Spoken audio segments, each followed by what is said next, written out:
ndagushimiye wowe wahisemo gukurikirana Amakuru podcast ndetse nawe udahwema kudukurikirana umunsi ku wundi. Ni iby'agaciro komeza uzajya udukurikirana, natwe ntabwo tuzahwema kuguhereza amakuru y'imyidagaduro, amakuru y'ubukungu, amakuru ya politike yose azajya abagezweho haba mu Rwanda, muri Afurika ndetse no ku isi hose. Reka nizere ko ukomeje kugubwa neza kandi Imana ikomeje kugufasha mu byo ukora byose, ndetse ibyo urimo byose Imana ikomeze kubihereza umugisha. Nicyo ngewe nkwifurije. Nta yindi nkuru iri kuvugwa mu Rwanda usibye inkuru ya Jay Polly, nyine niwe witabye Imana ku munsi w'ejo. Nta kindi rero kiri kuvugwa mu Rwanda usibye inkuru ya Jay Polly, uburyo yitabyemo Imana, dore ko amakuru y'ibanze yatanzwe na RCS cyangwa se ikigo cy'igihugu gishinzwe imfungwa n'abagororwa. Reba ko cyatangaje ko nyine hari uruvange rw'ibinyobwa birimo alcohol yifashishwa mu kogosha abantu ndetse n'amazi ashyushye ndetse n'isukari. Bivugwa ko ari byo byavanzwe, bundi abagororwa batatu bakabinywa, nyuma Jay Polly akaba ari we warembye cyane muri bo, bikaza kurangira yitabye Imana. Nayo makuru kugeza ubu ngubu dufite ku rupfu rwa Jay Polly, ndetse ku munsi w'ejo nibwo imodoka ya polisi yagiye kumufata ku bitaro bya Muhima, dore ko ari naho yapfiriye. Muri bivugwa ko yarwaye kuwa gatatu nimugoroba mu masaha ya 12:00 akajyanwa mu bitaro bya gereza y'Amageragere, byo muri gereza y'Amageragere. Nyuma akaza kujyanwa mu bitaro bya Muhima, akaza kugerayo nyine mu masaha ya 10:30 nibwo Jay Polly yitabye Imana. Benshi nayo makuru dufite ku munsi w'ejo, nyine uko nabikubwiraga, imodoka zagiye kumufata ku bitaro bya Muhima kugira ngo zimujyane ku bitaro bya Kacyiru ajye gukorerwa isuzuma, umubiri we ugende gukorerwa isuzuma cyangwa se ibyo bita autopsy, kugira ngo urwego rw'ubugenzacyaha RIB ndetse n'urwego rw'igihugu rushinzwe imfungwa ndetse n'abagororwa rubashe kumenya icyaba kishe neza Jay Polly mu by'ukuri. Abo basangiye cyangwa se bakuranye ibyo binyobwa baramenyekanye, harimo uwitwa Gilbert, harimo n'uwitwa Clement.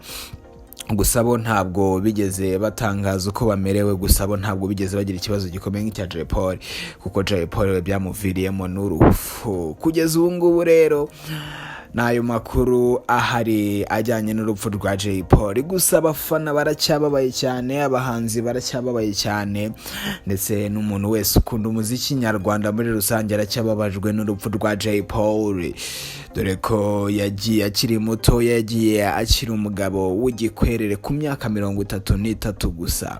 Yavutse ku itariki ya 5 Nyakanga mu mwaka 1988, atabaruka ku munsi w'ejo ku itariki 2 Nzeri mwaka 2021. Yapfuye afite imyaka 33 gusa.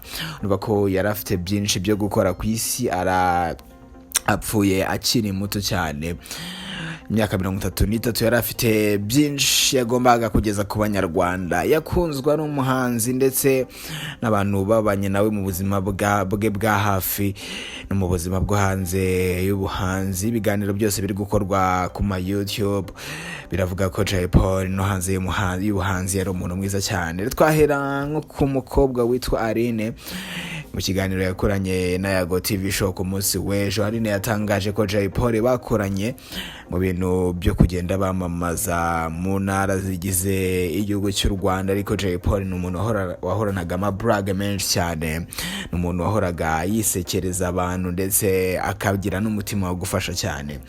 Bose nibyo bari kuvuga. Nk'ikiganiro kunisha nawe yagaragayemo ku munsi w'ejo, yaranarize avuze ko Jay Polly batazigera bamwibagirwa. Yavuze ko Jay Polly agiye kandi yari legend, yari umuhanga cyane.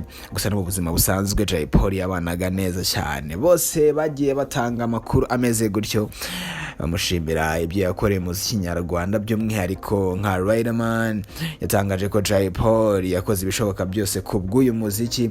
Yavuze ko Jay Polly yari umusirikari ndetse yari indwanye cyane. Yatangiye kumenyekana cyane mu mwaka wa 2008 ubwo yari mu itsinda rya Tough Gang, ryari rigizwe n'abasore batanu barimo Jay Polly, Green P, barimo Pfra, barimo Bulldog ndetse na Fireman. N'umwe mu bantu bashinze itsinda rya Tough Gang, bakadukorera indirimbo tukakahava, twagenda twishimira ibihangano byabo. N'ubu ngubu indirimbo zabo zicuranze, uravuga ati bano bahanzi bakoze ibishoboka byose kugira ngo badushimishe. Baradushimishije, gusa ntabwo byagenze neza kuri Jay Polly. Ku munsi w'ejo yavuye mu mwuka w'abazima, ari nacyo kiri kugenda kibabaza abafana benshi cyane. Ku munsi w'ejo nahoze ndi kumva radio, ndetse nyuma yaho nza no kureba televiziyo, batanga umwanya wo guhamagara kuri radio. Abafana ba Jay Polly barahamagaye, abafana ba Jay Polly bararize ku rwego rwo hejuru, baravuga no, Jay Polly ntabwo agombaga kugenda uyu munsi kubera ko n'umwe mu bahanzi bashyize itafari ku muziki nyarwanda. Birenze n'ibyo ngibyo, yakoreraga umuziki mwiza cyane abafana be kugeza aho bamukunda cyane. Yatwaye Primus Guma Guma Superstar, ndetse yagaragaraga no mu bihembo bya Salax Award. Yatwaye ibihembo byinshi mu by'ukuri, yataramiye ahantu henshi ndetse yataramiye no hanze y'u Rwanda. Jay Polly yari legend. Nawe yandika munsi y'iki kiganiro uvuga ngo rest in peace Jay Polly, rest in peace ku bw'imiziki myiza wadukoreye. Drop your comment down, ubundi nawe uvuga ngo rest in peace Jay Polly. Nyuma rero yo kwitaba Imana, umuhanzi witwa Christopher, nyuma yo kubabazwa n'urupfu rwa Jay Polly, umuhanzi witwa Christopher yagize icyo asaba cyangwa se abaza urwego rw'igihugu rw'ubugenzacyaha, aho yanditse kuri Twitter yitwa Christopher Muneza. Magambo ye bwite Christopher yanditse ngo ariko ubundi n'ubuhe buryo RCS cyangwa se urwego rw'igihugu rushinzwe imfungwa ndetse n'abagororwa, rero yabazaga ngo ariko n'ubuhe buryo RCS ikoresha mu kwita kuri mental health y'abagororwa cyangwa se ku buzima bwo mu mutwe bw'abagororwa.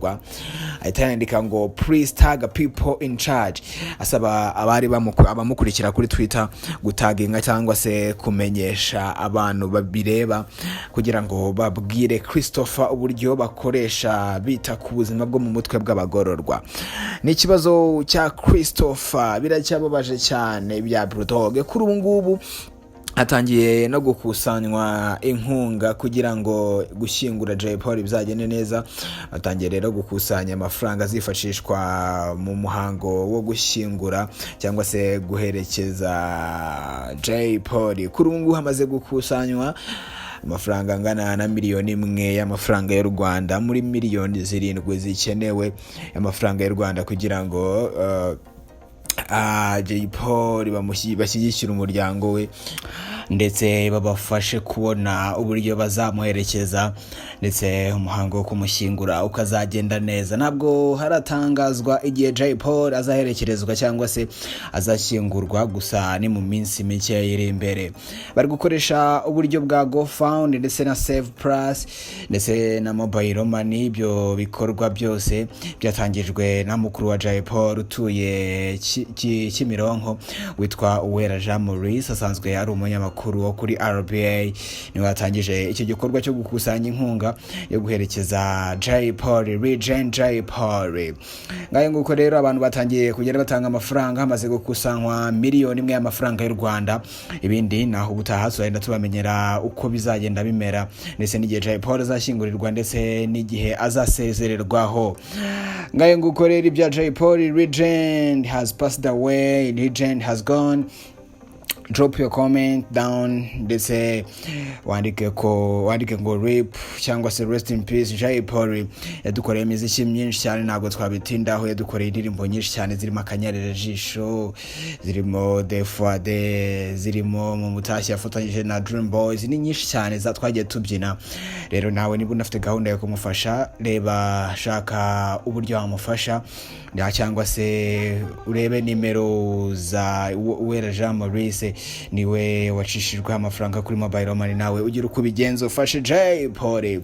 Komeza kugira ibihe byiza, udahwema kudukurikirana umunsi kundi, nibyo gaciro. Komeza uzajya dukurikirana, natwe ntabwo tuzahema kuguhereza amakuru y'imyidagaduro azajya bagezweho, amakuru yo mu Rwanda, muri Afurika ndetse no ku isi hose. Komeza kugira umunsi mwiza, ndetse icyo ndakurarikira gukora subscribe kuri channel y'Amakuru podcast kugira ngo uzajye ubona ibiganiro byose tuzadushyira kuri YouTube channel yacu. Komeza kugira ibihe byiza rero, muzina yanjye nitwa Ikwishimwe Manuel. Komeza no kugira umunsi mwiza.